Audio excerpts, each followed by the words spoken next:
Hello and welcome to DDOCast episode 471, recorded live on Sunday, April 23rd. I'm your host, Patrick.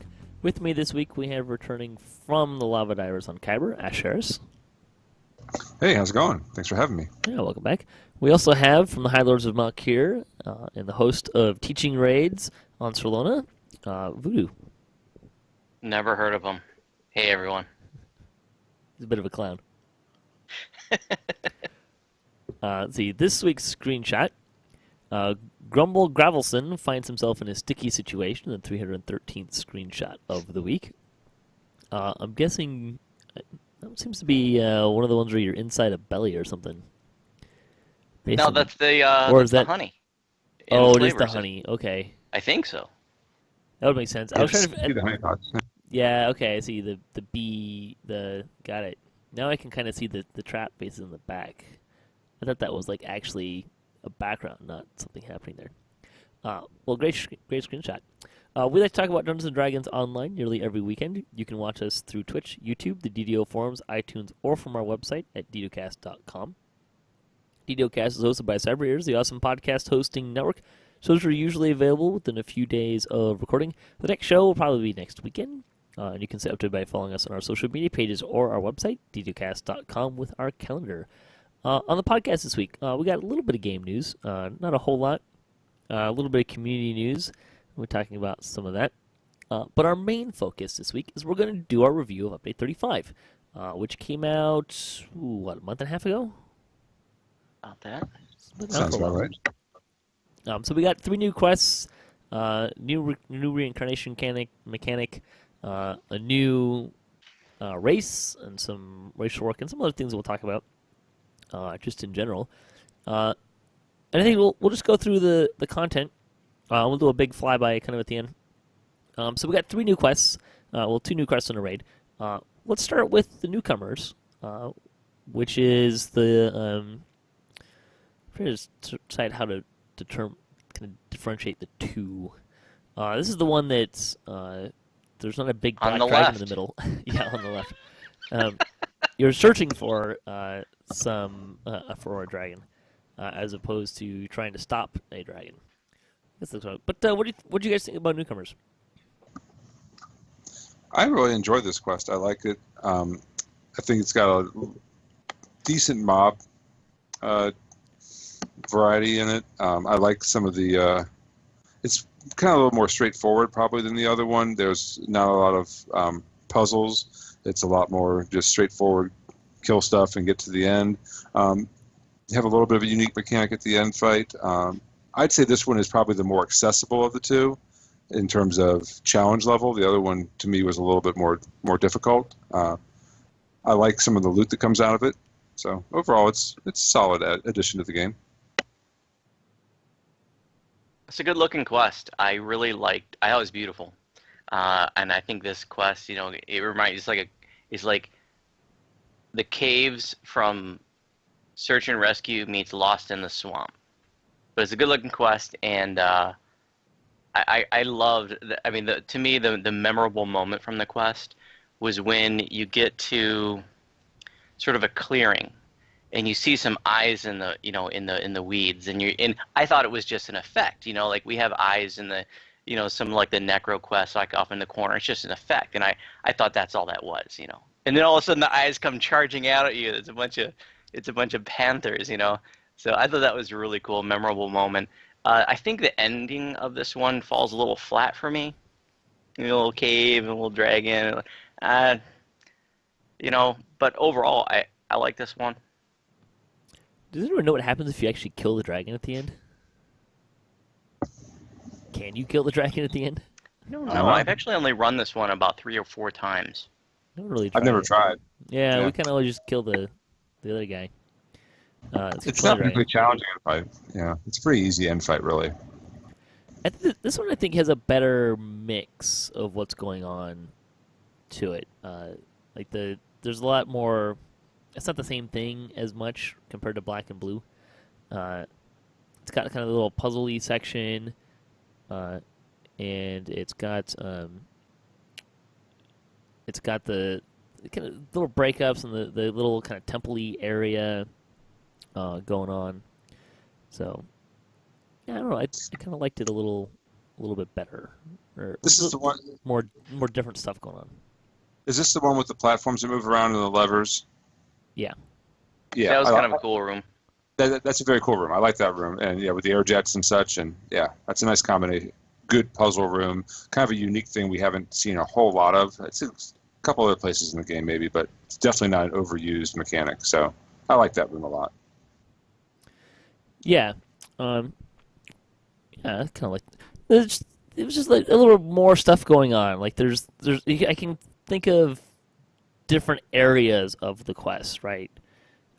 Whereas Black and Blue, it feels a little bit more repetitive of going through different kinds of aqueducts. They're all kind of the same kind of things going on. Whereas this one, it was you fight in a little bit of kind of closed areas, and you get into wider open areas. There's a temple, kind of. I think it's a temple, a ruin, something like that at the end, as opposed to just the same kind of area over and over again. There's a little bit more variety in what's going on. There's some cave sections. So. Yeah, I like the loot too. This is the quest that gives you the Dragon's Eyes goggles, or the legendary Dragon's Eyes goggles. I guess we're gonna talk about loot later, but that has a breath weapon DC boost on it, which if you're playing with the new Dragonborn race, which I guess we'll get into later as well, it's a really nice item to have. So kind of interesting. That's some good stuff here. Okay, let's talk about Black and Blue. What do you guys think about Black and Blue? This one I would describe as again the caves from Search and Rescue meets Giant Hold Tour. This one it felt a little uncreative for me. The boss, the mod, it's just cultists, groups of cultists over and over and over. I will say this though, the dragon's tough. Dragons are real tough. I think I remember doing it maybe with like 3 or 4 of us, like on R2, at level 10, and we were dying a lot. And at our endgame tunes, we're doing it on like R5, did it R6 once. But that dragon's Black Dragon Bolt is for real. I highly recommend having acid absorption going in there. I definitely like the loot in this one. I like the dragon armor in this one, but I think the other one's definitely a better looking quest. I do like the part where you're going through the aqueducts though, and the dragon flies down and breathes. If you look up, you can see the dragon flying overhead. It's really easy to miss. It goes quick, but it's cool. Yeah, I think you hit on a couple of my favorite parts there. I like the aqueduct sequences. I thought that was, again, a little bit more unique. I wish that lightning breath was a little bit more damaging or a little bit more scary, because it really didn't ever feel like it was something that was putting me at risk. But I did like that mechanic, and having to find the levers and so on and so forth, and it's a good mechanic in there. I like the end fight in that it was a unique end fight to some degree, and kind of the middle fight as well, where you got some respawning mobs. You're fighting a dragon that's pretty dang tough. The thing I disliked was just that it felt like a good portion of the quest was just too long, running through rooms of, like you said, cultist after cultist after cultist. I think you need 200 some kills for conquest, and that's a lot of cultists to have to kill. So I would have appreciated our fewer groups of those, or smaller groups in some way. When the dragon breathes the lightning, that's what energizes the water in the aqueduct. So yeah, exactly. That is. But pro tip here, guys: if you're doing this quest and you're having a hard time with the scorpions in the aqueduct, kite them around through the electrified water. It'll tear them right up. Good point. I don't know. I didn't really feel like this end fight was very unique. I mean, it felt like I was just fighting a generic dragon that was black. The breath weapon does a lot of damage, but I mean, I kind of expect that out of a dragon. So I don't know. I kind of felt like it was just a big sack of hit points on a dragon. It wasn't really a lot different going on. A couple of archers, but I will say this: the quest is called Black and Blue. I kind of wish we had. I was expecting to have to fight 2 dragons at the end. I don't get why why we didn't get the second dragon, I guess. It's a lot more black than blue. Yeah, a lot more black than blue. Well, the blue dragon is the dragon flying overhead. Yes. Yeah, but unless you're like looking up at that moment, you don't ever see the blue dragon. Definitely, you're right. You're totally right. Right. If he were to come in for a landing and when the black dragon was at 50% HP or something like that and really amped up that end fight, that would have been something. Yeah, they would have spiced up the end fight a little bit too. This one just felt repetitive to me. I mean the dragon's a fine dragon. In general I like dragons in DDO, but there's not really anything about this dragon that makes it special compared to other black dragons, other than it's a little bit larger than I think most of the black dragons that we ever fight in the game. Actually, come to think of it, I don't know if I've ever fought in a black dragon in the Giant Hold Explorer area. I think I've fought like the other colors, but I don't know if I've ever run into a black one out there. In any case, yeah, the end fight's just one dragon. There's not really a lot going on. It hurts a lot. I certainly found that on my tank build that it was more effective for me to kite the dragon or kite the dragon around and keep everyone else alive as opposed to trying to use a dinky little thrower. Or wait in and get kind of eaten. But I mean, you fight a bunch of cultists and click a couple of levers, and then you fight a big black dragon, and then you run through 3 aqueducts, and you fight a big black dragon. Unlike newcomers, where it felt like there were more variety of things that you were doing, this one just felt like the same thing over and over and over again. So it makes it feel a little bit longer to me. I did notice that both these quests are a little bit on the longer side than some of the ones we've been getting. Yeah. Mm-hmm. That's true. Tower of Frost was not that long, which was our last quest. Well, they've been Tower of Frost. They're about the same length. Seems kind of long. They're definitely not memoirs short. No, they're not. Or really, you're not getting XP from it. Yeah, but they're not long. I mean, we've been cruising through them in 40 minutes or so. I think 30, 40 minutes, even on Reaper. So they're definitely. I think they're fairly accessible. There's not a lot of. There's no real crazy mechanics going on. The Newcomers has. It does have the platform puzzle room, which isn't really that puzzly. It's kind of just a little bit Mario kind of skills. And then there's the Simon Says puzzles towards the end, which I think is as far as puzzles go, I think the Simon Says puzzles are fairly accessible. I'd say so, yeah. It's nice that they put them in a non-raid quest, too. That way you get some practice for the raid if you want. Sure. Although I would say that Newcomers is probably a bad place to practice it since, I mean, it's at the end of the quest. That's so true. It's way in there. But, yeah, I mean, they say they were fair. They were kind of middle-of-the-road quests for me. Let's talk about riding the storm out, which I think we'll have a lot more to talk about. So let's talk about our impressions first. And we'll probably circle around back and maybe give some pointers kind of towards the end. But so what did you guys think about the raid?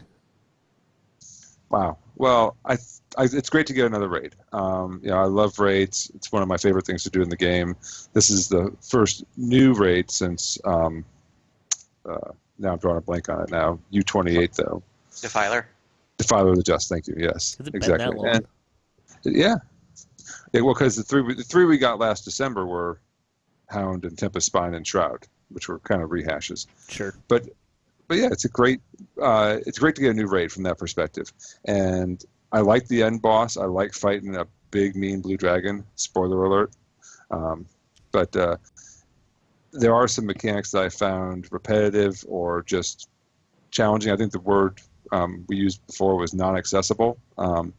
And from that perspective, I found that the raid can tend to be a little bit tedious, especially in the middle parts. But overall, I enjoy the raid, and I like running it, and I'd like to run it more often.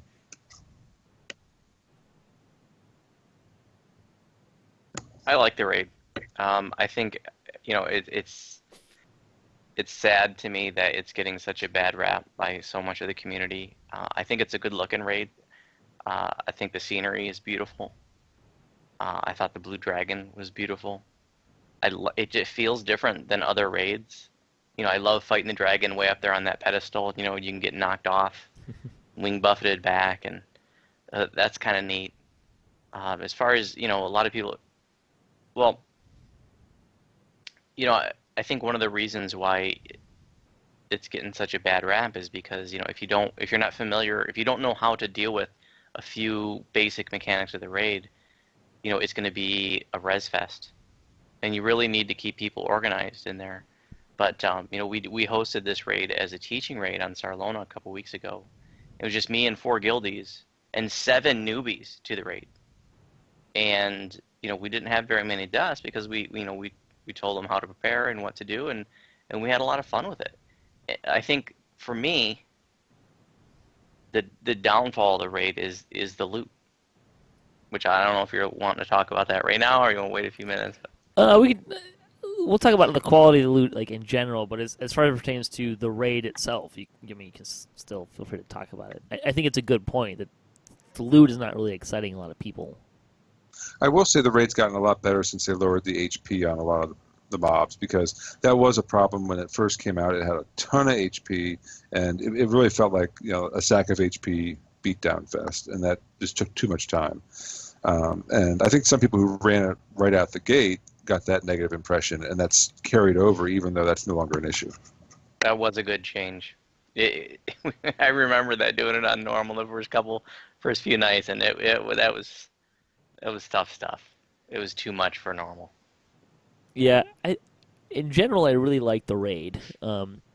As far as the boss fight goes, I think it's a really good mix of mechanics, like the different special attacks that the dragon does.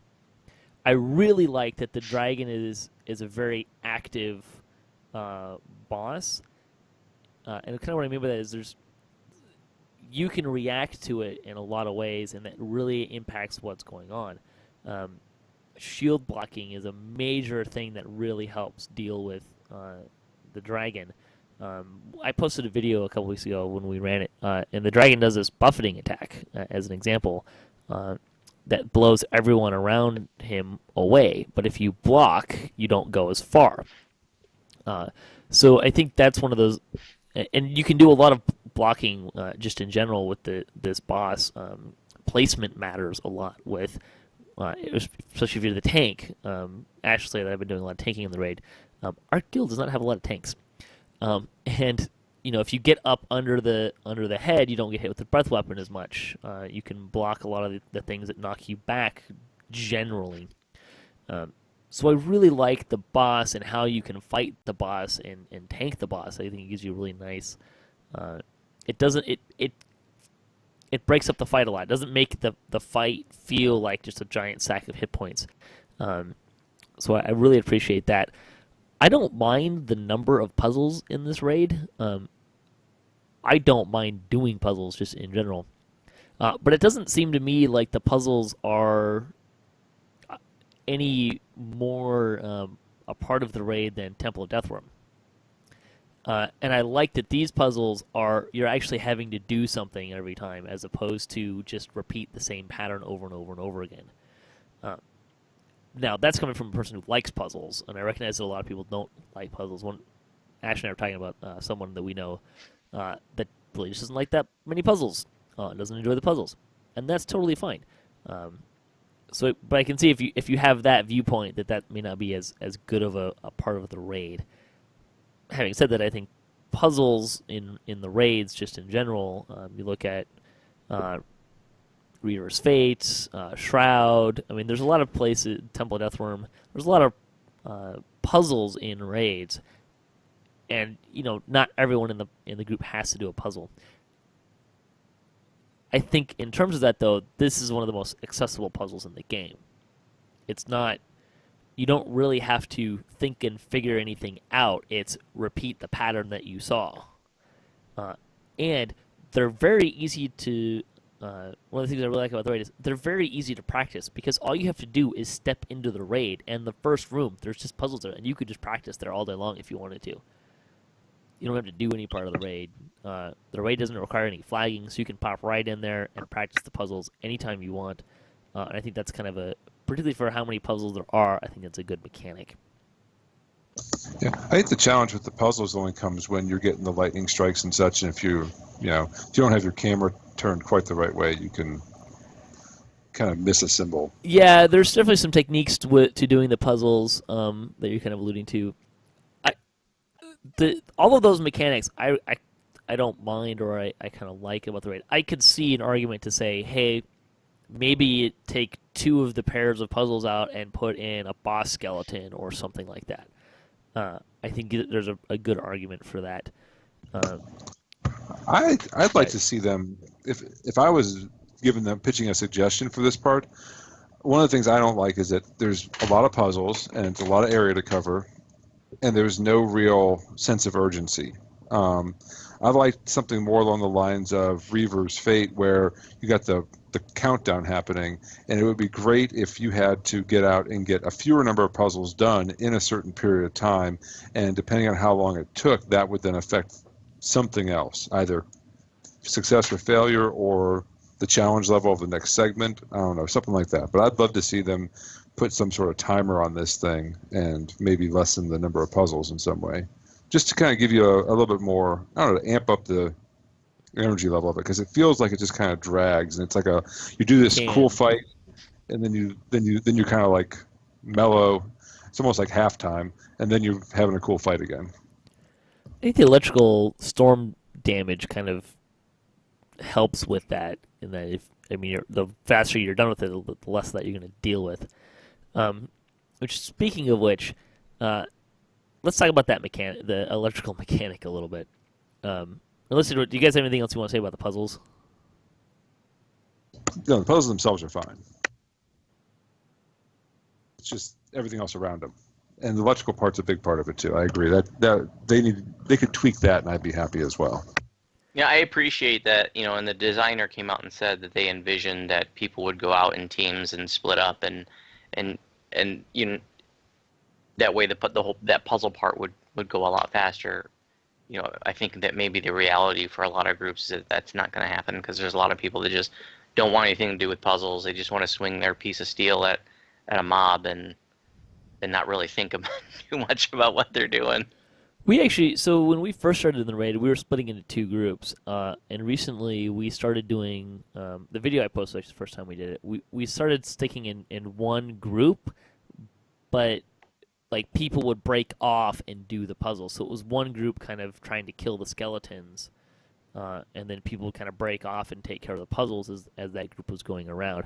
That seemed to actually work out a little bit better for us than splitting into two distinct groups. Partly because the skeletons kind of piled up, it became a bit of a problem.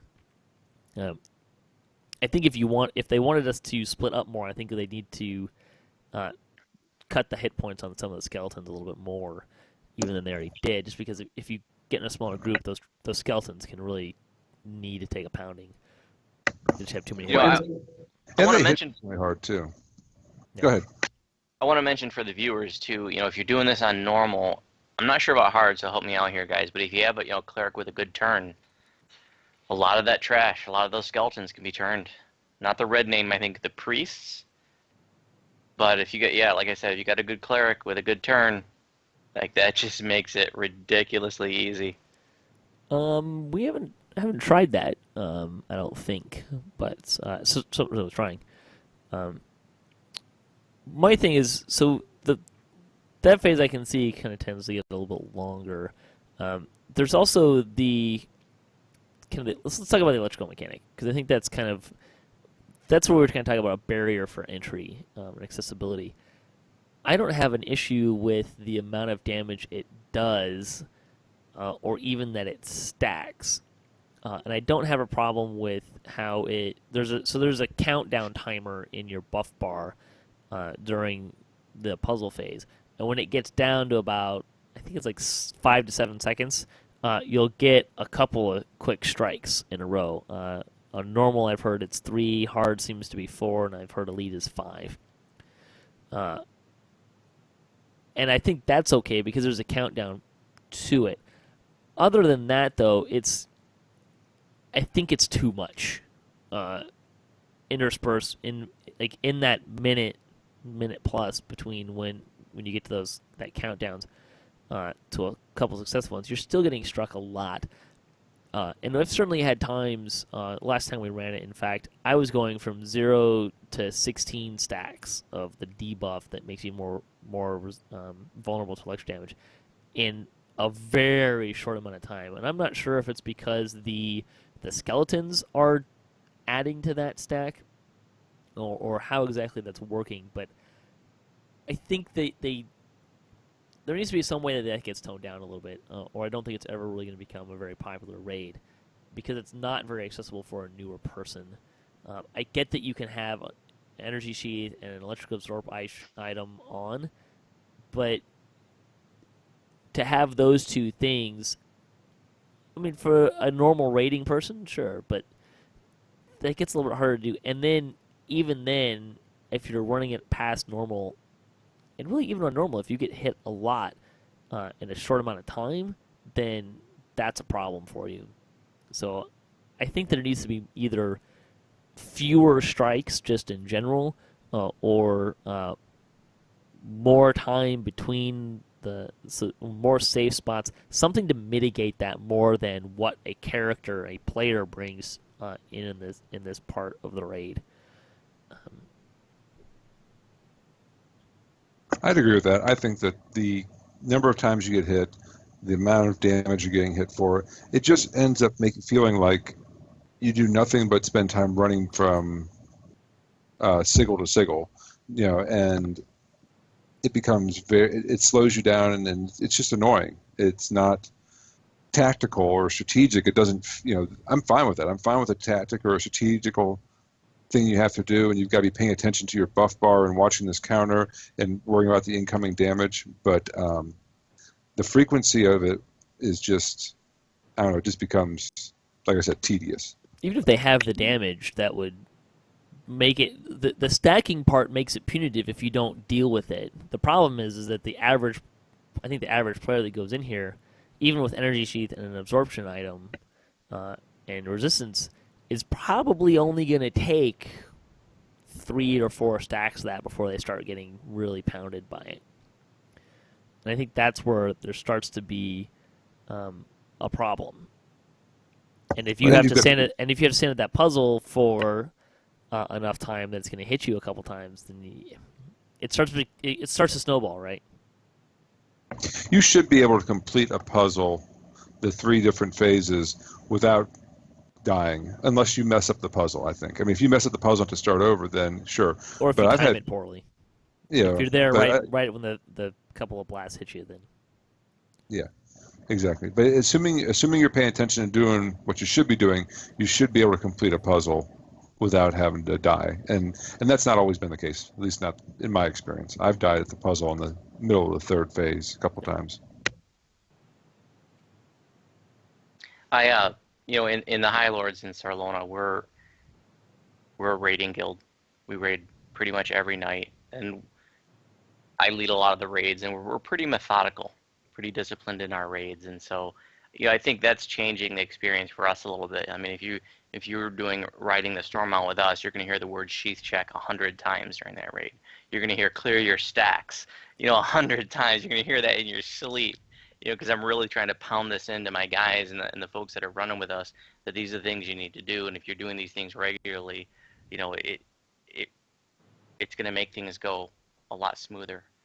I like all the lightning strikes. I think it just it gives this like intense feeling, even though it's sort of a false sense of intensity. I think for most people, it makes things pretty intense, and the wind blowing you around. Well, we're talking about the electrical right now, but yeah, I mean, I don't have any issues with it.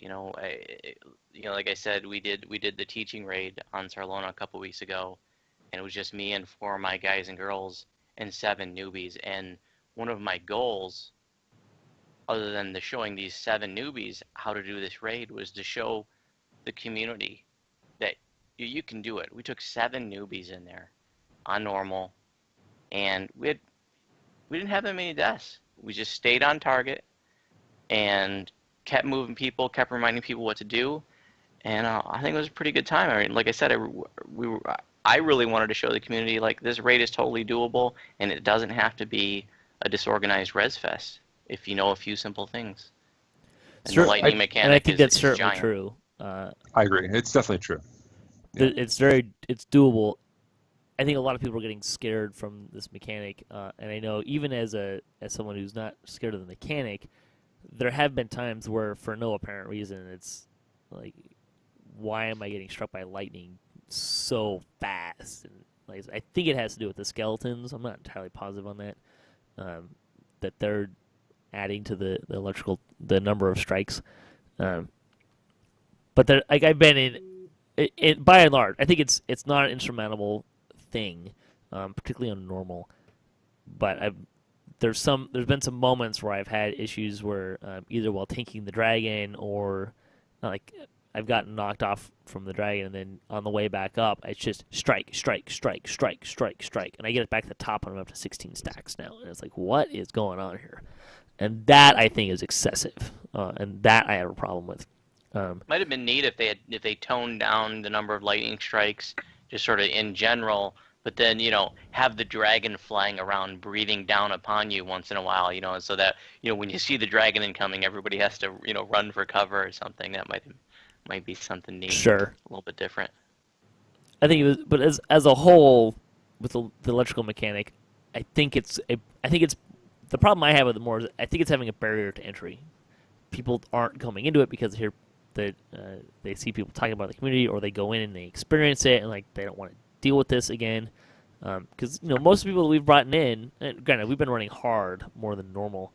I mean, it kills people if they're not paying attention, or even if they are.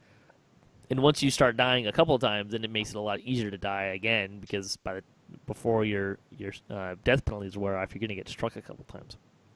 Yeah. So there's some tricks there, and I don't know if make the damage less, and because it does. If you don't clear your stacks and stuff, it is punitive in that you'll take more damage. Maybe a few more areas that are larger that are rest areas, although I guess you could go back to the center a little bit more often. So I think there's some ways that it can be tweaked minorly, and it would make it more accessible to people. I just like when there was the ability for you to avoid the damage in some way, and this one just seems like it's constantly pounding you, and there's really nothing you can do about it besides clearing your stacks occasionally and things like that. You're just getting pounded.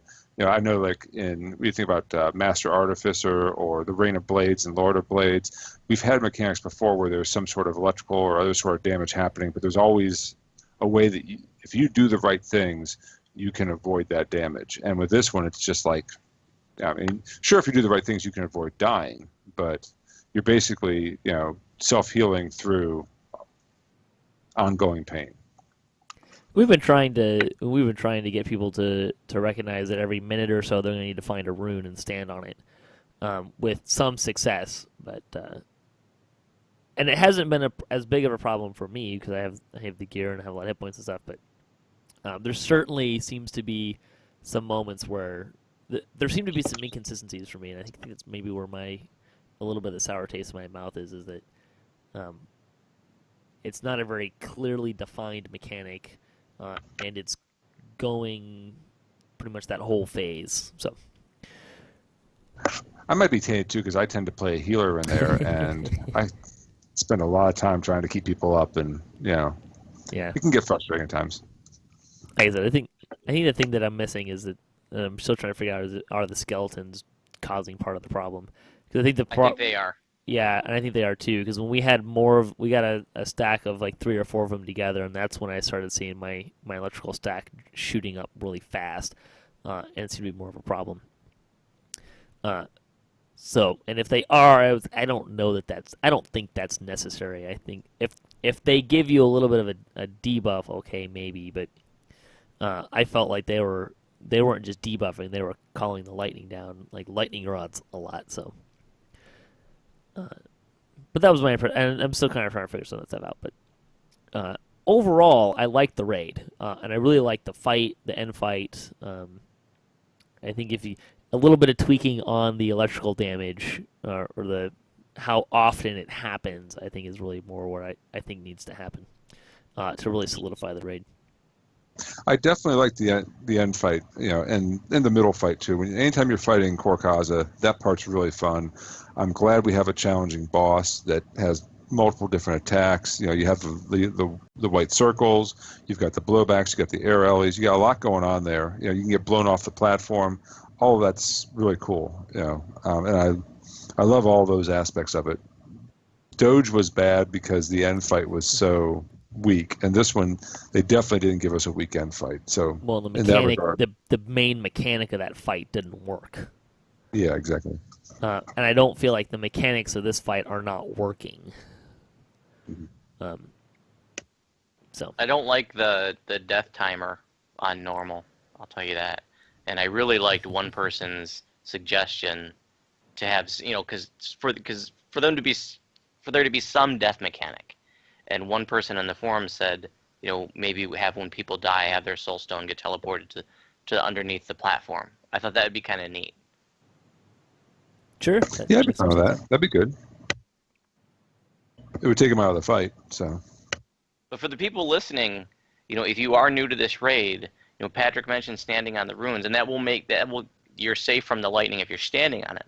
But you can just run across it to clear out your stacks of vulnerability. So, what I'm pounding into my guys and girls is that, as you're moving around the zone, if you see a rune, run over it. There are runes all over this zone. So as you're moving around, just see a rune, run over it. And just make that a habit, and that's a giant help. Yeah, and be careful just standing on a runes, because that makes it so other people can't clear their stack. But there's one of the things that I'm trying to work on is have this idea that when that counter gets down to about 10-15 seconds, go find a rune if you can nearby. If you need to survive that quick succession of strikes, and that part I think is fine because you have that warning, right? Maybe if they did something to lessen it a little bit, make it so the skeletons can't go crazy with the electrical, or reduce the damage a little bit, so it's more, you have more of an opportunity to be a little bit more punitive on lower difficulties, I think, or something to that effect. I think you'd really solidify the raid.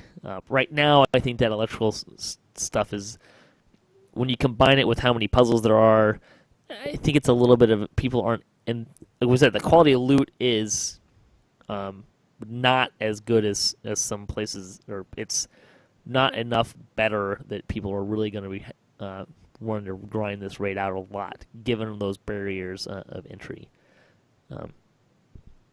So let's talk about the loot a little bit. yay, loot! Everybody loves loot. Yay, loot! Well, are we talking about all three quests in general? Just kind of in general. Okay. All right. Well, I like some of the loot. I think I mentioned before that I think it's the newcomers, for example, has the goggles that give you the ability to boost your breath attack, which I thought is a neat thing. It ties in well with the Dragonborn race. That was pretty cool. There's some cool armor in the Black and Blue quest, some heavy armor, some medium armor that are nice, things like that, which is great because those are things, armors aren't something we've gotten a lot of. We got some orbs too that are cool, and some trinkets, which is nice. But I did feel like a lot of the loot was of comparable level to the Slave Lord's crafted gear or the Slave Lord's named gear, and that created a problem for a lot of endgame players who have did a lot of grinding of the Slave Lords and got their 5-piece sets, and maybe put statuettes on things. And now, in order to incorporate any of this gear that's in the same slots or have the same effects, they'd have to redo that gear. And there is no mechanic in Slave Lords for doing that. So I would like to see more weapons, because weapons is something we haven't seen a whole lot of recently, at least not since, really legendary Green Steel.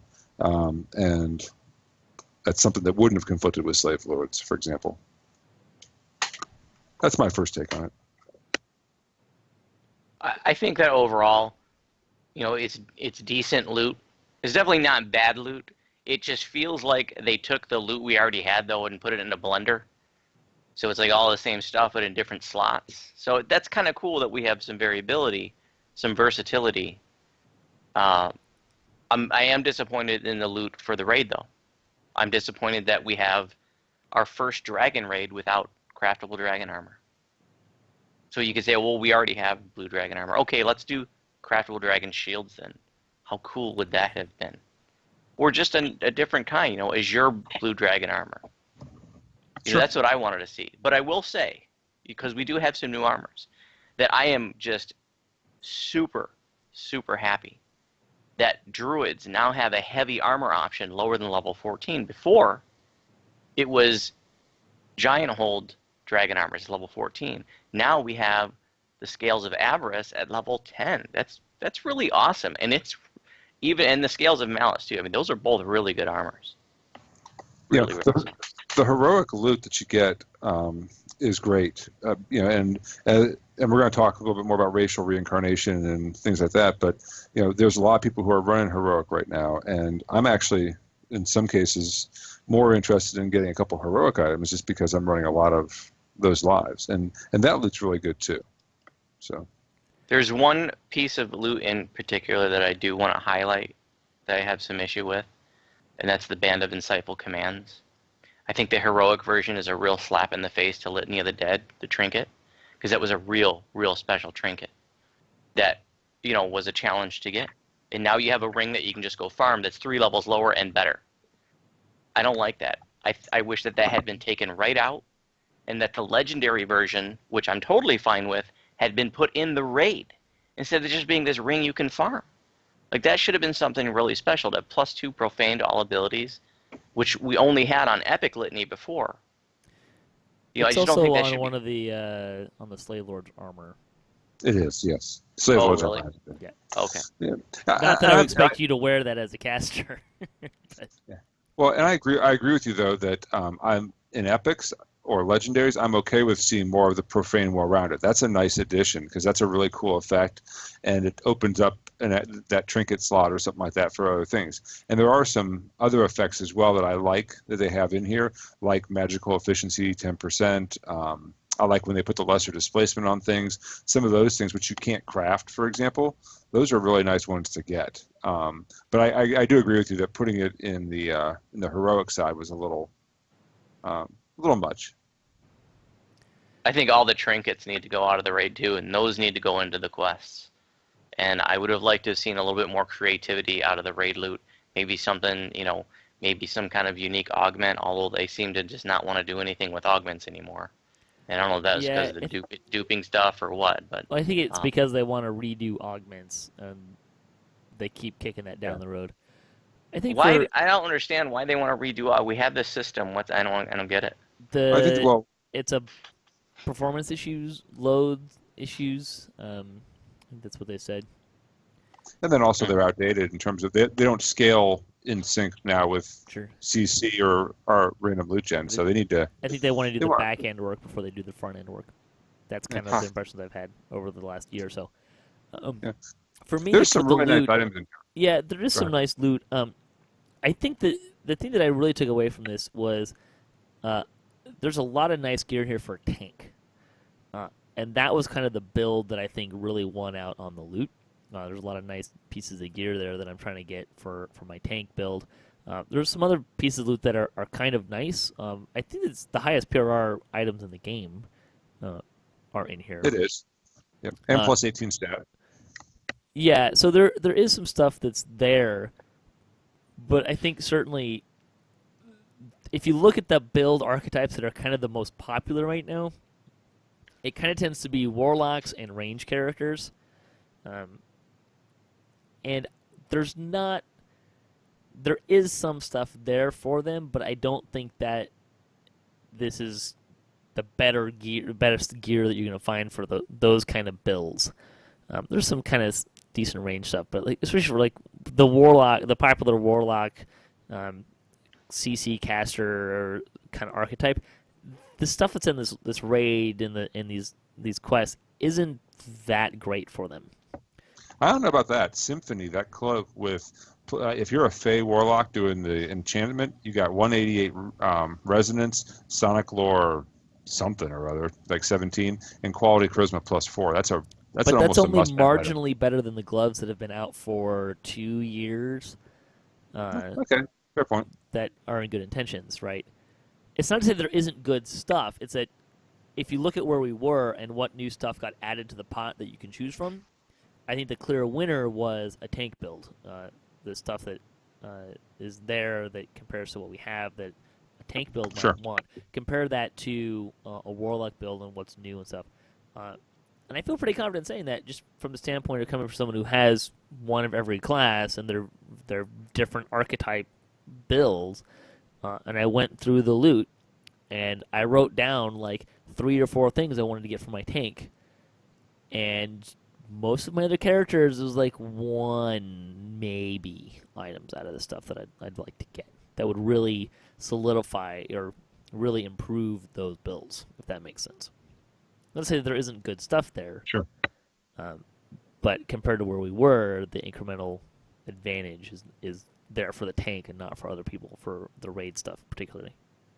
I agree with what you're saying about, just not wanting very much there. When Defiler came out, I remember, having to change out like half my gear because I wanted so much of that loot. And then, I looked at the loot for riding the storm out and I'm like, well, this one thing is a little bit better. Maybe I could do this other thing and switch things around. But there's nothing I'm like, oh, that's the thing. I need those 2 things. Yeah. There's nothing like that. And it's a raid. Yeah. Well, and like I said before, this loot would be a lot more effective and a lot more popular if you had a way to replace at least 1 slot on a slave lord's item. So if you crafted something in the green slot or the yellow slot, and then you get this piece of raid loot, now you can change that slot and keep the other 3, even if you lost your investment in that item. I'm not saying you get to pull it out and put it in your bag and reuse it. Just you can overwrite that 1 slot. If you could at least overwrite a slot, people would run this. But right now, I mean, people have spent so much time and effort on slavers, and they've got this stuff locked in. They've got statuettes on it. I mean, and they don't want to change. I don't have any statuettes. I want a statuette. I've gotten 2 of them. Butthead. I did get a Reaper craftable though, but I didn't get any Nice. statuettes. Yeah, and I think that's really when you talk about loot, you can't just look at it in a vacuum and say this is good loot. There has to be what would you change? Like, what does it change for what you have? What are you getting that? Like I said, for my tank, it was there's a set of goggles that make it you can use intimidate faster and have like some charisma stuff on it. Great. That sounds. I mean, there's and the gloves out of the raid for my tank, fantastic upgrade to what I had before. But I don't have that same experience with a lot of my other characters. Let's talk about Dragonborn. Are you enjoying Dragonborn? I love Dragonborn. I've played 3 or 4 Dragonborn lives so far, and I mean, I have a Paladin as one of my main characters, and it's a great build for Paladins because you got the natural bonus to strength, natural bonus to charisma. The racial tree's got a lot of nice stuff for defenses. Really good fit there. Obviously, anything that's going to be using the charisma, like the warlock or the favorite soul or something, or a sorcerer. A lot of fun. I've played all those classes with them, and I really enjoy them. I like the look of them too. They look really cool. I think I watched your video on that one when you were walking through the initial screen the first day, and but I really enjoy them. They look amazing. Really? Because I feel like I'm looking at a fish. I give the artists all the props in the world. I love Dragonborn. And I want to say this too. If you haven't done the /taunt animation yet on a Dragonborn, do it. It's so freaking cool. I just saw it for the first time last night. It is amazing. Oh, I haven't seen that yet. Wow. Oh, you got to do it. It's going to be the first thing you do when you log in /taunt. Okay, but for real, this is a strong enhancement tree for like a tanky tune, strength tune, and casters, especially evocation casters. Oh, good Lord. And there's good stuff in there really for anybody. I mean, it's got the hit point and heal amp line. Charisma builds will like this one too. I mean, I think it's like the most flavorful race we've ever gotten. They're gorgeous. props to the devs for listening to the community when they said we want more vibrant colors and we want the primary colors. And they did that. Yeah, They that's listened awesome. to the community, they did it, and that was perfect. And the colors are great. I'm on my 3rd Dragonborn life. I love the Dragon Breath. Dragon Breath. Oh yeah. Yeah, that's so cool. I've kind of been My wondering if I biggest should make my cleric into a dragonborn just for the extra evocation DCs out of their tree. +3, and it is amazing. I mean, you can't get that in any class enhancement tree, or maybe an Epic Destiny tree like EA. That's very powerful. The big problem is you want to spend too many points in the. I want to spend 35 points in the Dragonborn tree. I mean, this is the kind of thing, like, after I get done with my racial completionist on Voodoo or on Ginger Spice, and I'll have 10 extra, racial points. Okay, then I'm gonna have everything I want out of that tree. But man, there's just so much good stuff in there that I want. It was like, I feel like it was built for me, and like the tanky caster that I like to play. Boom. Sure. I'm not. Maybe it's because I spend more time looking at the back. I'm not sold on the looks. Like when you're character creating it, it's kind of fun. I don't. I guess what I'm saying is I don't like the backside of Dragonborn very much. Even the front side looks a little. They feel more like a fish than a dragon to me. Like a snapping turtle or something. Like they don't feel like a Dragonborn. The scales might not be big enough or prominent enough for you. Might be part of the issue. I'm not a huge fan of the. I think that's what it is. Yeah. They look too sleek. I want more jaggedy, scaly kind of stuff going on there. I don't know. Maybe that's me. They're a little lizard folkish. Yeah. Yeah. That's kind of where it loses me. Now, having said that, what they bring to the table from a stat perspective, I think, is great, and I really like that stuff. So I have to say too, I really only got 1 life. I haven't even finished my first life on it, so. I like the little touches they did too. Like, for example, if you try and stunning blow something with a Dragonborn, it does the same animation it does when it breathes. It kind of knocks its head forward and throws its arms back. And they did a lot of great work with the animations on it. I really enjoy that as well. Yeah. All right, let's talk about racial reincarnation, because that's a pretty big new mechanic. And I think that the first thing I'll say about it is I think it's a little unfortunate that it came out at the same time as a new raid. I agree with that. They are very competing big time things to do, and given that the raid, particularly initially, had had some issues with the hit points and stuff, and it has a pretty, like we were talking about, the electrical mechanic is somewhat unforgiving. Which I should mention as an aside there too is like one of the things that they said from a design standpoint was that you don't have to run through a long area; you just go into the raid and can do the raid. So they felt better about having that, which I think is actually a good thought process. But in any case, you pair that with racial reincarnation, and people are by far and large choosing to reincarnate over running raids right now. Yeah, well, and in addition to Reaper too. So you had Reaper the previous release, and now you've got racial reincarnation. And the best way to get Reaper XP, the way the system is designed, is in heroics as well. I'm not entirely sure that's true, but I think that's what a lot of people's perception is. Well, I think it was, especially initially. And again, there were some bugs with how the XP was being handed out in Epic that probably created that. And I've seen some really nice XP in some late game runs, like a Memoirs run on High Skulls. You get a lot of XP out of that for Reaper. But those two things combined, I think, are causing people to TR. Now, you could argue that buys them time, because we have a level cap raise, and when you raise the level cap, you don't have a lot of quests at endgame, so your endgame is kind of Spartan. And if folks are focusing for the next 3 to 4 months on a lot of TRing, does that get them time to release the expansion? And then at that point, by the time the expansion comes out, people have a lot of their racial lives done. They got their points. They got their Reaper XP, so they have points for the Reaper trees, and maybe the end game can flourish at that point. I don't know.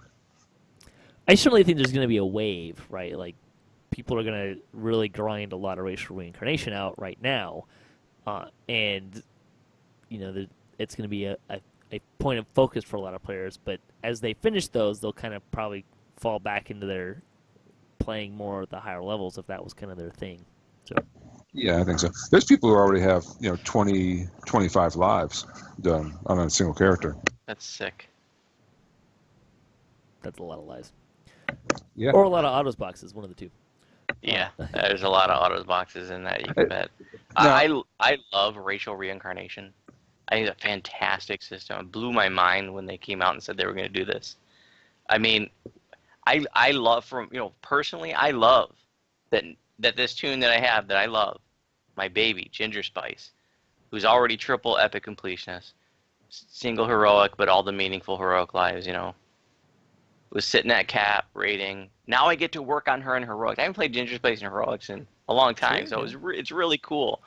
And now I get, because it's different races that I want to work through. Now I can play my favorite build on different races, and I think that variety is pretty cool. And I'll be playing races I've never played before. I haven't played most of the races. Sure. I've never played half elf. I've never played. Yeah. Make sure you do all the taunting and dancing on all the new races, so you can put together a video that's like ranking the different ones, right? I should do that. It'd probably be my most viewed video. It would be kind of funny if someone like ranked the different emotes for different races. It'd be kind of entertaining. I love that this gives the grinders something new to do. All those triple completionists that have nothing more. Because a big grind in the game, which I love. And also for people who just are like, I don't want to do racial completionists. But you know what? If you got that build where you're like, man, I wish I had one more point of constitution. Or I wish I had one more point of this stat or that stat. Like, this gives you a path that's not that far away to earn an extra point or two in a stat, which is really freaking cool. And the opportunity to earn extra enhancement points for your racial trees, which if you're spending points in racial trees, just means more action points to spend in enhancement trees, period. That's amazing. 10 action points to spend. That is giant, and I love it. It's a lot of work, though. That's 30 lives. Yeah. Oh, yeah. I'm there. I'm on number 3 now. 27 to go, baby. I'm really glad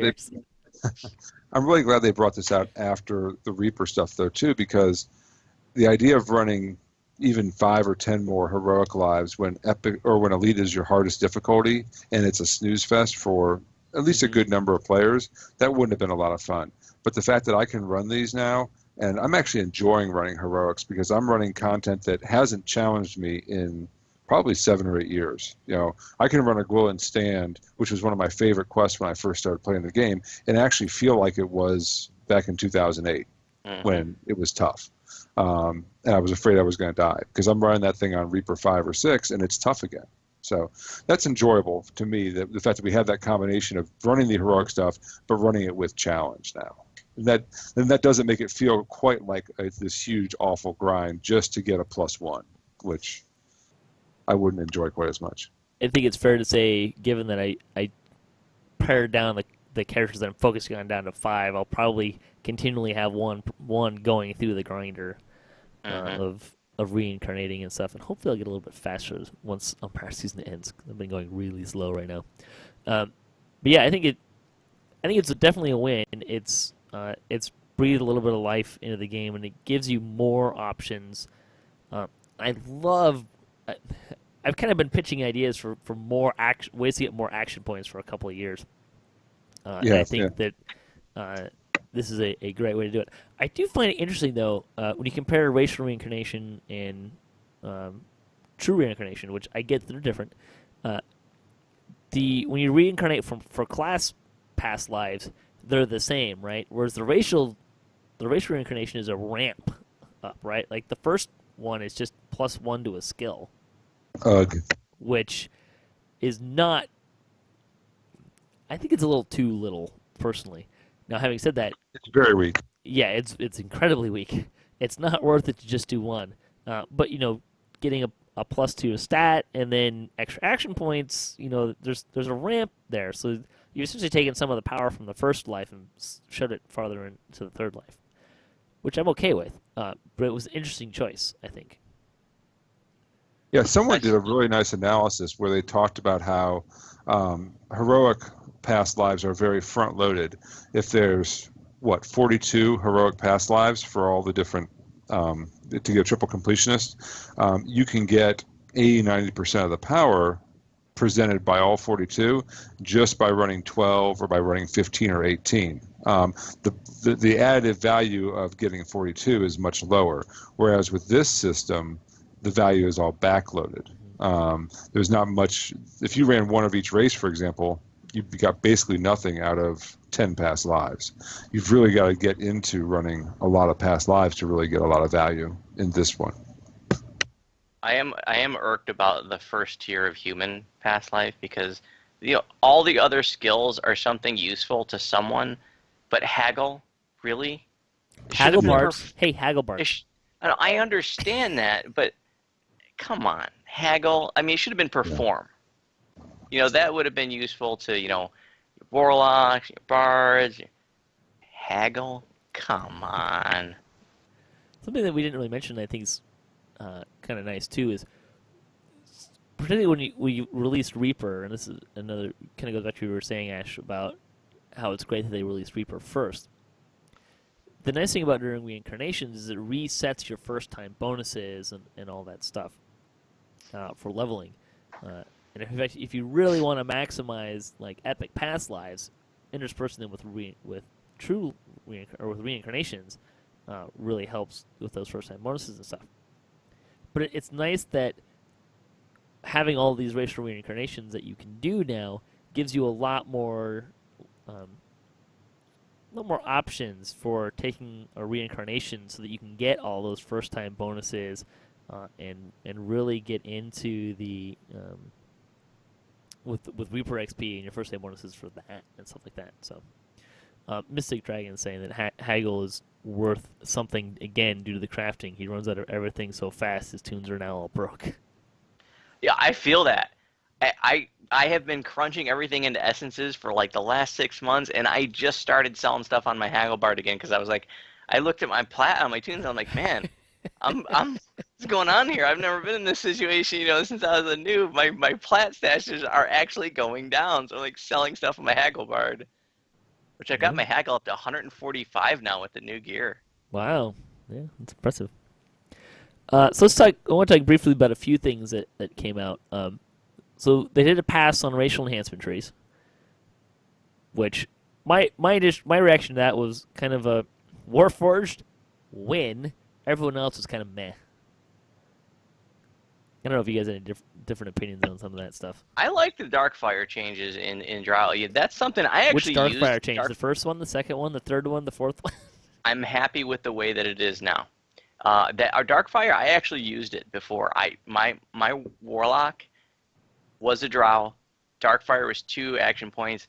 I only got 6 or 8 shots per rest, but I was doing like 5,000 damage per shot, and it was a couple action points. What the heck, And so now that it's an SLA that I can use every 4 seconds or whatever, and it's really cheap to cast, okay. I understand that when they first made the changes, it was doing ridiculous damage. I mean, I think everybody would agree it was overpowered. So they ramped it down, but I'm doing 1,500, 3,500 a shot with it, and I can throw that every, 4 or 5 seconds? That's really good. I'm down. That's still really good. Yeah. Yeah, it is. I agree. The Drow got a nice bump. I thought the half orcs got a nice bump. I'm about to play some of those because I want to get a plus 1 to strength. Plus 1 to strength. So I'm going to check out their racial tree. I think they've done some interesting things there. It was interesting that they were the only strength race before Dragonborns, and yet you still weren't seeing them being played by a lot of melee characters. And I'm hoping that they'll become a little bit more popular. Part of that might be the look of them. I don't know. But their racial tree was lousy. Yeah, it was. A lot of their stuff was based on being almost dead. That's generally not a good state of being for an adventurer. Yeah, well, and it was tied in very heavily too. It seemed like to raging and barbarian sort of stuff too, which kind of limited what classes could really play them. But it's a little. Yeah, but I think Warforged got a great buff. Drow, half orc. The rest of them were. I mean, obviously the humans didn't need a lot. But I thought they could have done a little bit more for a few other ones. The half-elves, for example, those dilettante feats still just really feel underwhelming. Sure. Yeah. I don't know. And I don't think Elf needed anything either. Elf, if we were ranking which racial trees are the best, not including the iconics, Elf with the access to Arcane Archer and Displacement is still on top of my list, right up there now. Dragonborn's got to be the best. Warforged is strong. Drow is strong. I thought Dwarf would do well to get access to a tree similar to Elf, maybe a Vanguard tree or a Defender tree or something like that. That would have been really cool for them. Yeah, level 20 cleric, Dwarven Defender. That'd be fun. Right, so one of the big things that changed was slave lords.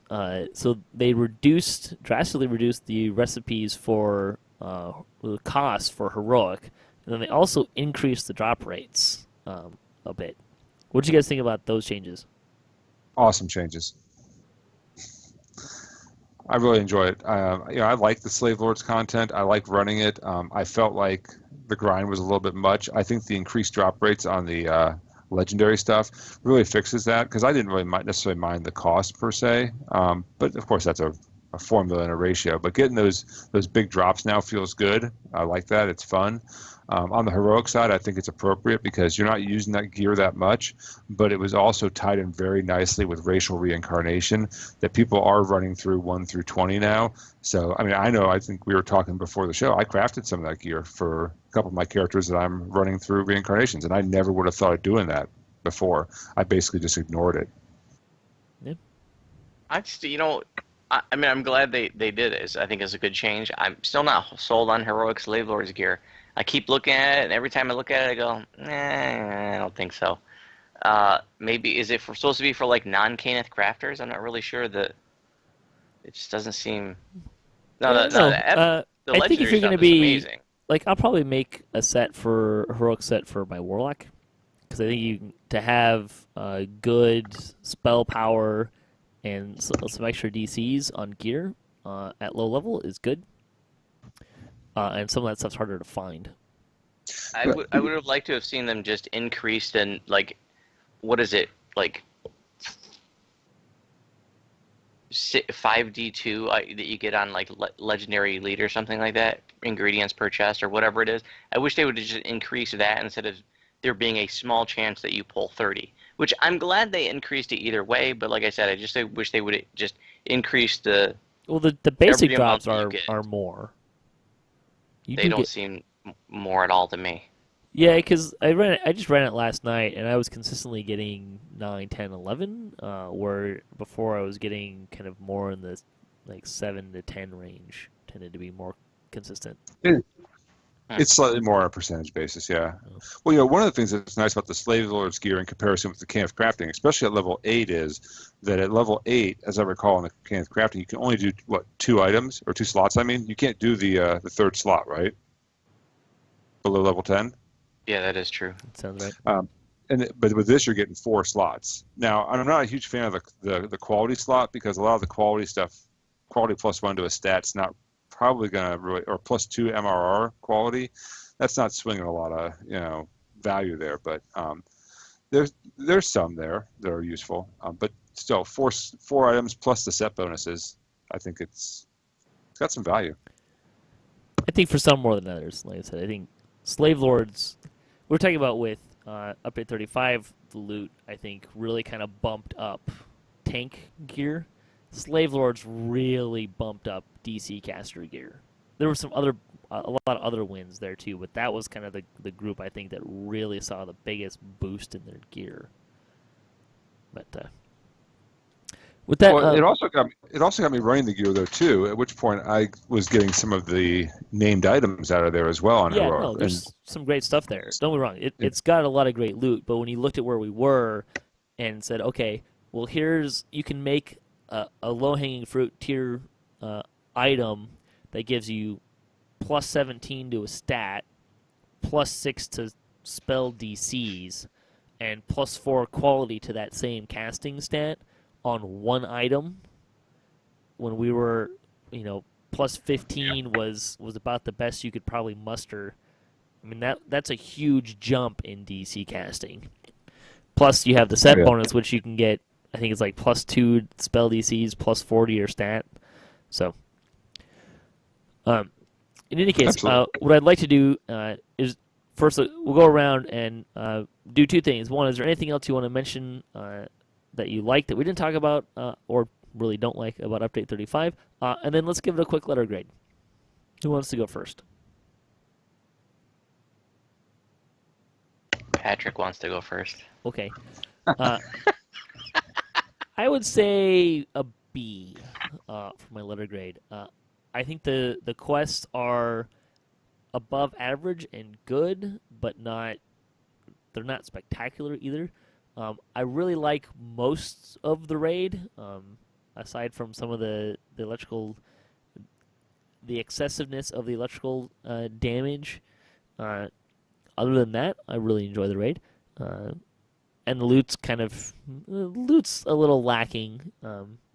So I think that all kind of averages out to about a B for me.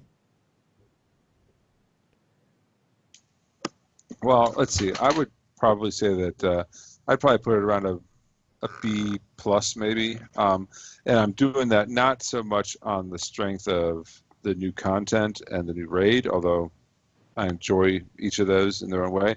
But the racial reincarnation is really the part of this, to me, that has the most legs and is affecting my gaming long term over the course of this summer and over the next year, for example.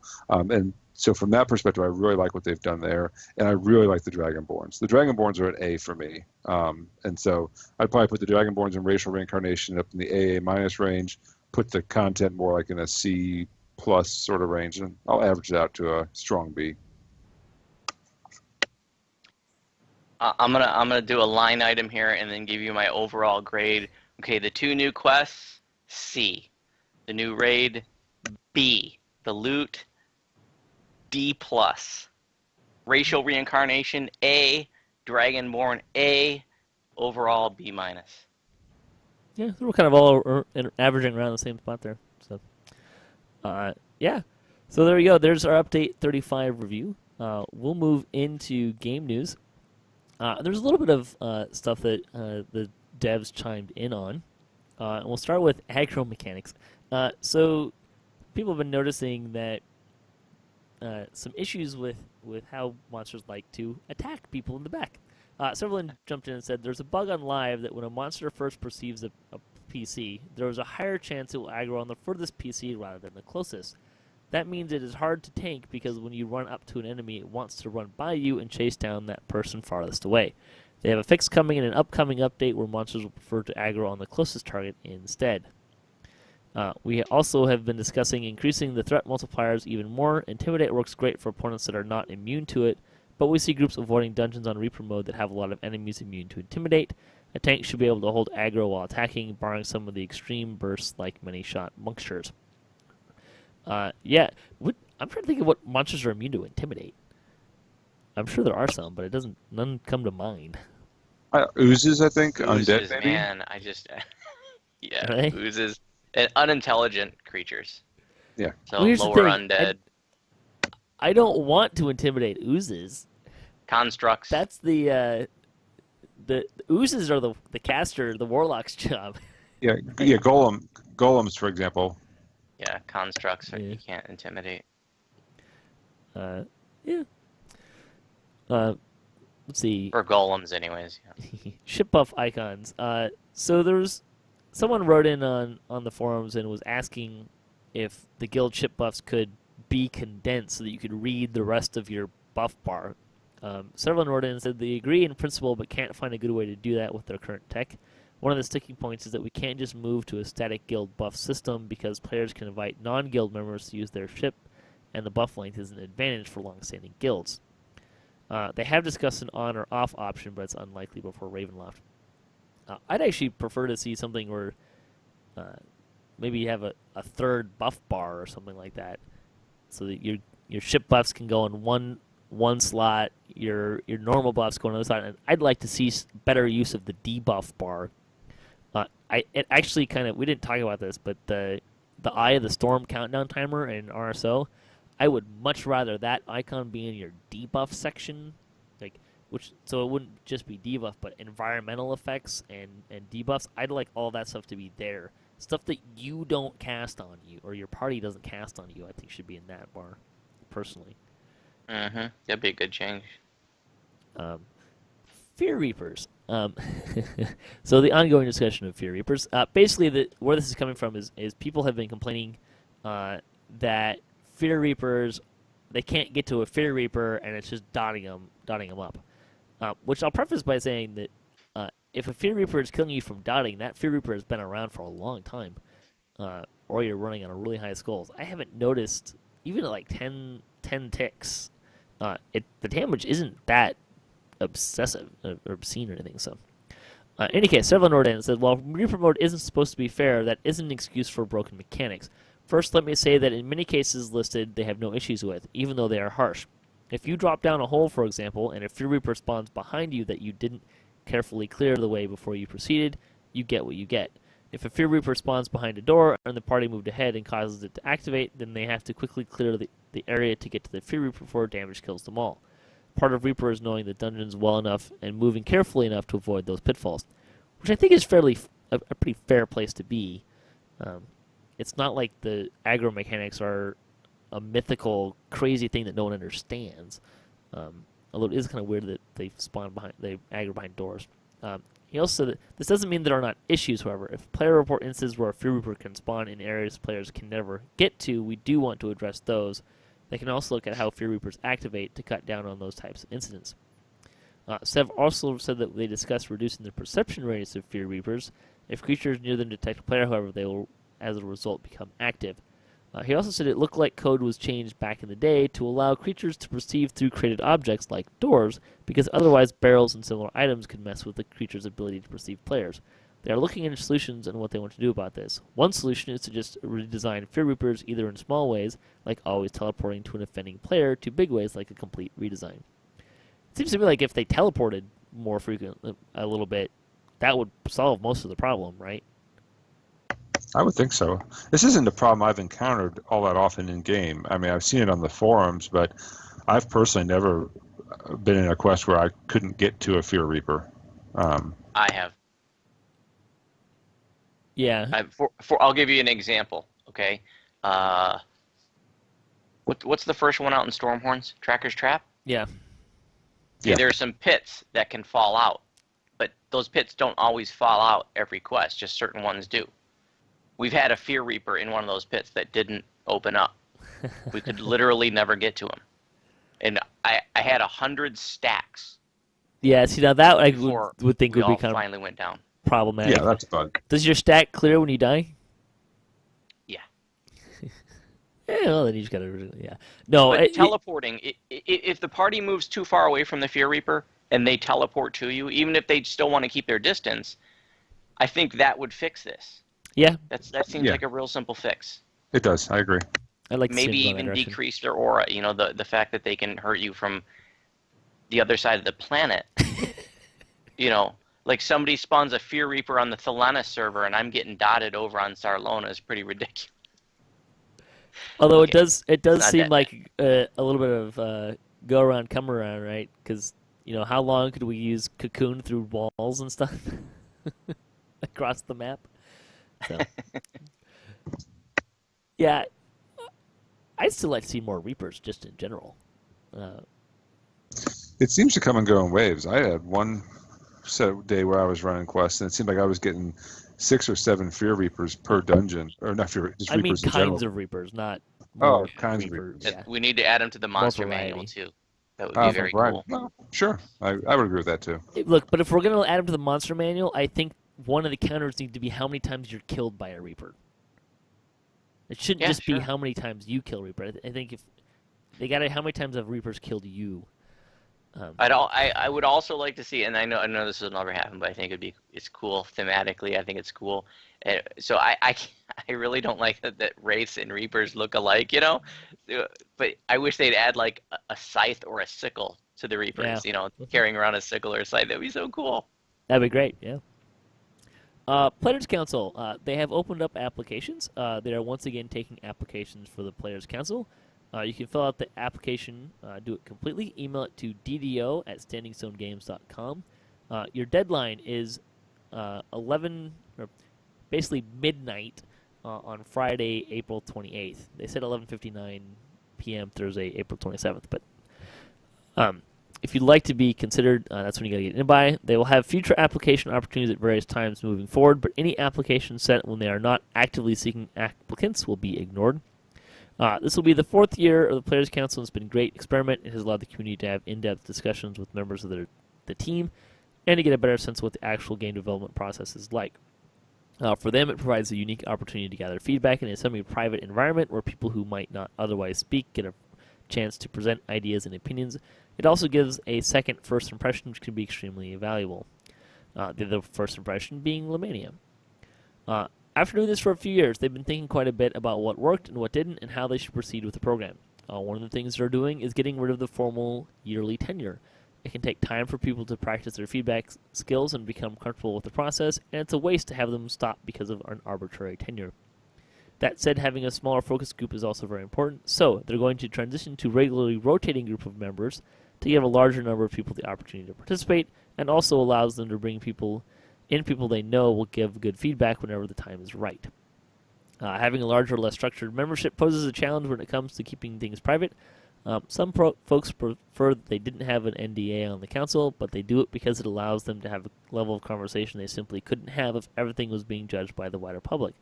It also, and just as importantly, allows players to speak their mind without putting themselves in public spotlight.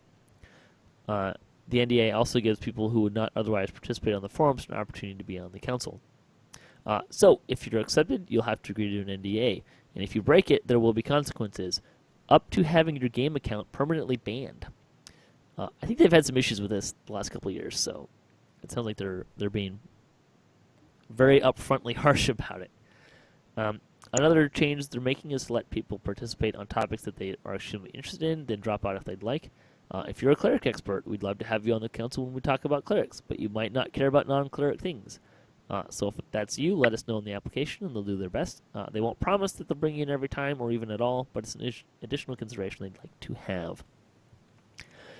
Let's see, other things that the standard disclaimer that it is not and has never been a voting body or a representational body. These people represent themselves and their personal opinion. That's by design. They're not trying to get majority of opinion. They're just trying to get a cross section of the community.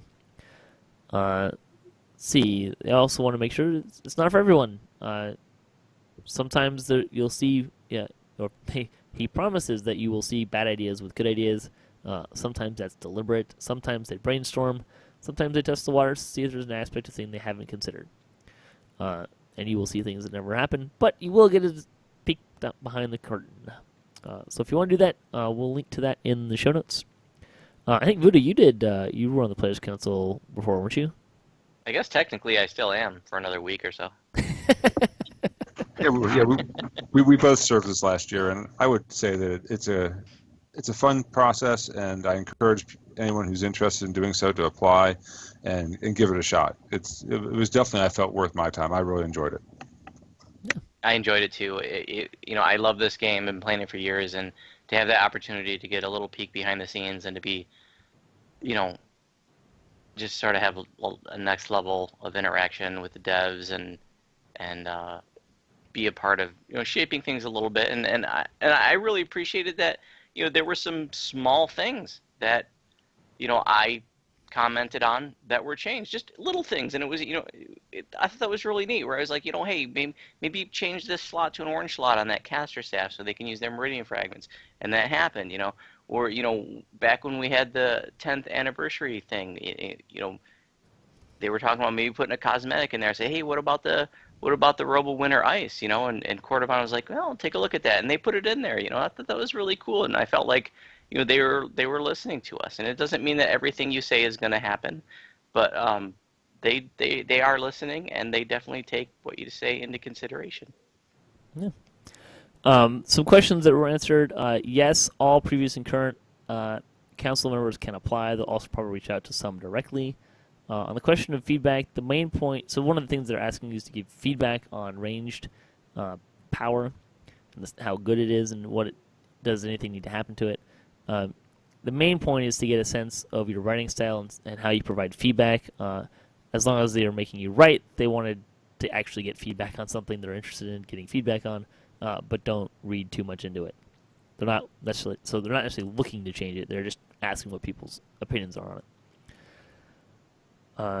Yeah. Anything else you guys want to say about the Players Council?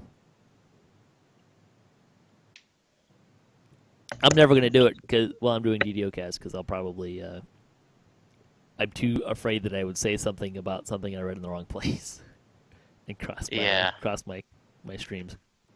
Totally. Yeah, I understand. When I come on here, I make sure I keep it separate or try to. Let's see. Some bugs. So last week, Steelstar wrote to the community about Keen and Kenneth crafting and things going haywire. He posted to say, thank you to those who posted information and set PMs with characters affected by that.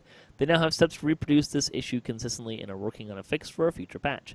In the meantime, you may wish to refrain from using Kenneth crafting to put Keen onto items with red augment slots. That combination seems to be the heart of the issue. Let's see. Bonus days for the week you can get, or for the weekend through today, you can get double daily dice and plus 5% VIP XP bonus, which does work with Reaper XP. So, let's see. Store news. The sale is Improve Your Character through April 20th. You can get 20% off of stat tomes, skill and UMD tomes, tomes of learning, the Harper Age enhancement tree. You can also get 10 free light spell point potions with the coupon code LittleSP. And that will bring us to community news. Hey, can I ask a question? Yeah. Do those light SP potions work the same way as the demonic potions? Do they clear feeble mind and all that sort of thing? Yes, they should. I think they do. That's how I've always interpreted them. Although I've never bothered to try because I'm usually kind of cheap in that regards. In any case, community news. The 233rd Chronicle. So we got Ginger Spice's Dragonborn project. Got a shout out. That's me. Yeah. Talk about that briefly. What is that? So this is Ginger Spice working through her 3 Dragonborn lives. And so the series is going to show my 3 1 to 20 Dragonborn lives in the first life of the series, which is we're halfway through that right now. I'm doing my favorite druid build. And then in the second life of the series, I'm going to be doing a cold sword chanter, and in the third life, I'm doing like a bard, spell singer, screamer, charmer kind of a thing. Okay. So it's just about the fun of working through my 3 Dragonborn lives. Nice. Bard Life is a regularly updated chronicle from the newest streamer. It's the guy that does Notes to Strike a Chord. Let's see, the Howlers of Malkara had a epic Vault of Night teaching raid last night. I'm assuming you won. Yes, we did. Let's see. The guild for the week, Magefire Canyon, is a new Thelanis-based guild that is looking for people who log on regularly and want to be part of a new group. Let's see. The comment for the week. What kind of gemstone isn't particularly valuable in DDO but should be? A bloodstone. Duh. My soulstone. Ooh, there you go. That's a good one. That is a good one. It should be part of like a special ingredient for some spell. Have a For soulstone in crafting. here. Well, just like have a soulstone in your inventory, and you can cast something big. That could be fun. You got an answer, Ash? No, I like Soulstone. That's a slash thread right there. That's a pretty good one. Let's see, fan site news. We got a shout out for our episode last week talking about improving skills for casual players. DDO Players News was talking about Kickstarters and all the stuff that's being kickstarted, amongst other things DDO related and tabletop related. Even Note is putting an alt in the spotlight, new blog post, and the Order of Syncletica looked at Zen Archery. Let's see. They added the forum for Reaper difficulty, which we mentioned last week as well. Kernovan was also answering questions on the latest weekly Wednesday lunchtime live stream. DDO videos, Notes to Track a Chord, had their 16th opus. It was talking about the Prey on the Hunter maze, which can be a pretty confusing. It's not a very big maze, but it can be a confusing maze just because of how see-through some of the ice is. And there's a couple of bends that you think you can't turn around, and you actually can. It's unique in the game. It's a nice one. Yeah, it is. And it's timed, too, which adds a little bit more of a rush to it, right? Mm-hmm. Mickey's Delirium talked about how to flag for caught in the web. It took her 4 videos to make that work. And DDO Players News had their 127th episode this week. DDOCast Splat, there will not be DDOCast Splat the next 2 weeks because of my work schedule. But we did do Tear of Dakan and Gwaelin's Stand last week. You're talking about Gwaelin's on Reaper. We did Gwaelin's on Reaper 4. And I will tell you that a Reaper casting Frostlance at that level really hurts.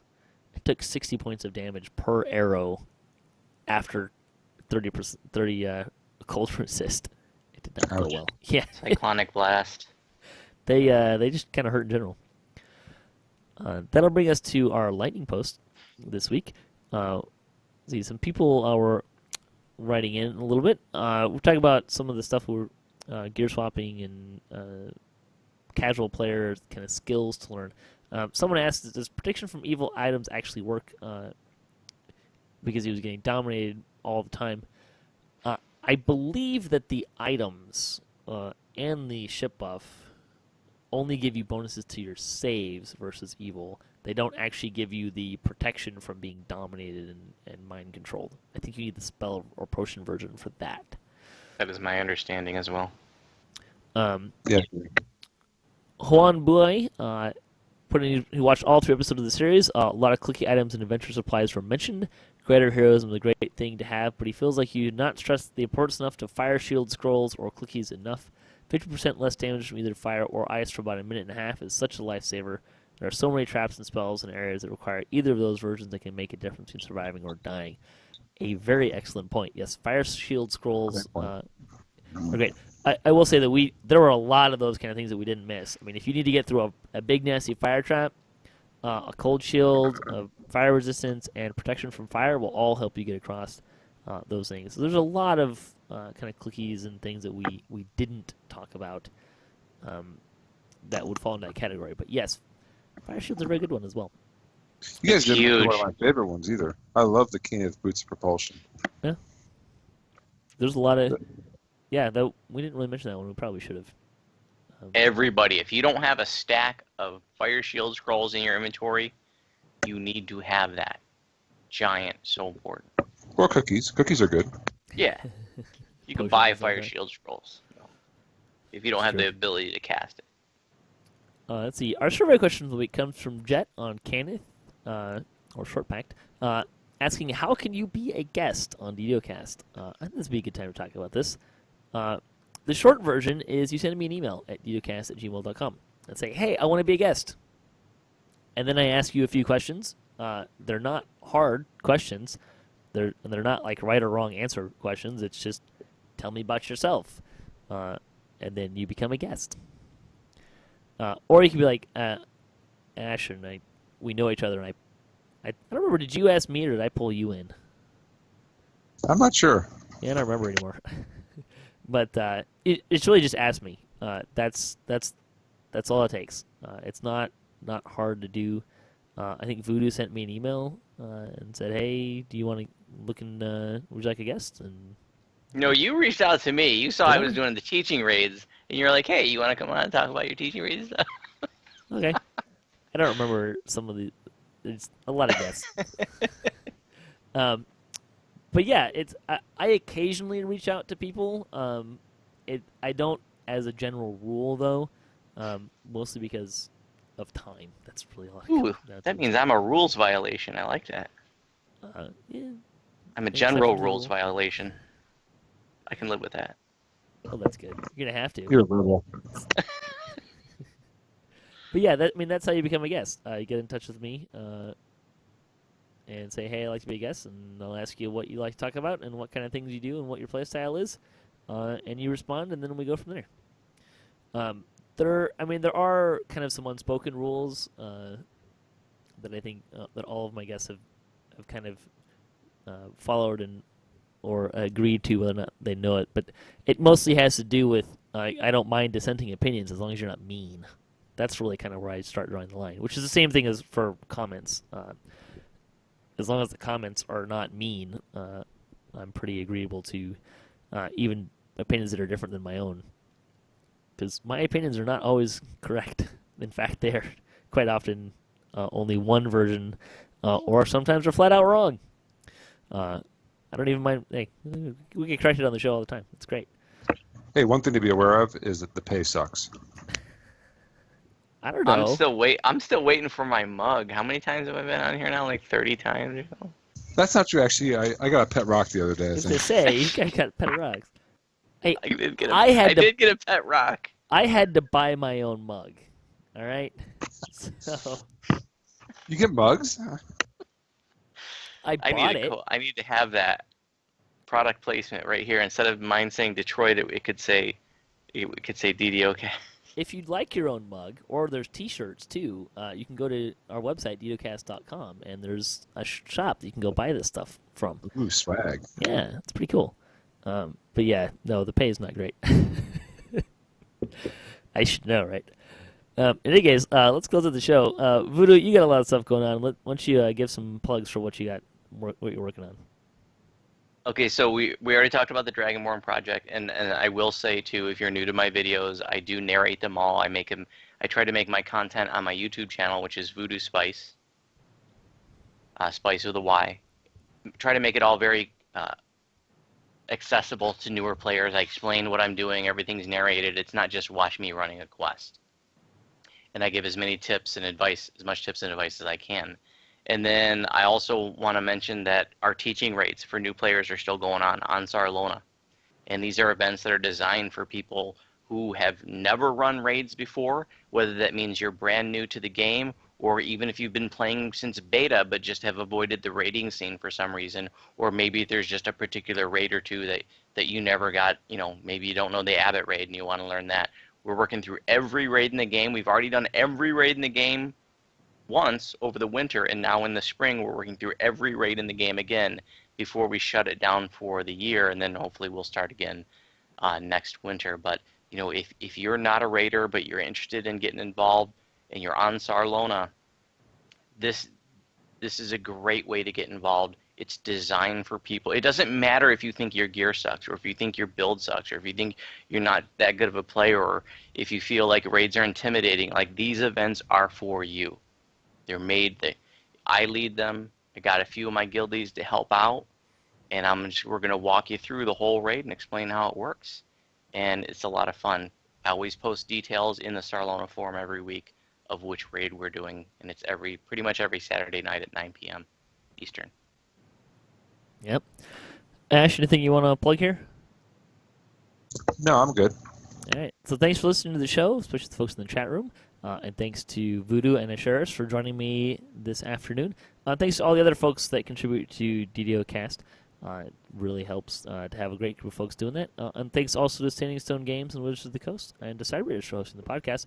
If you'd like to support the show, you can visit our website, DDOCast.com. You can also visit our Patreon page. You can give small amounts monthly that way if you would like. All the money goes into prizes. I got some stuff coming up this summer, hopefully.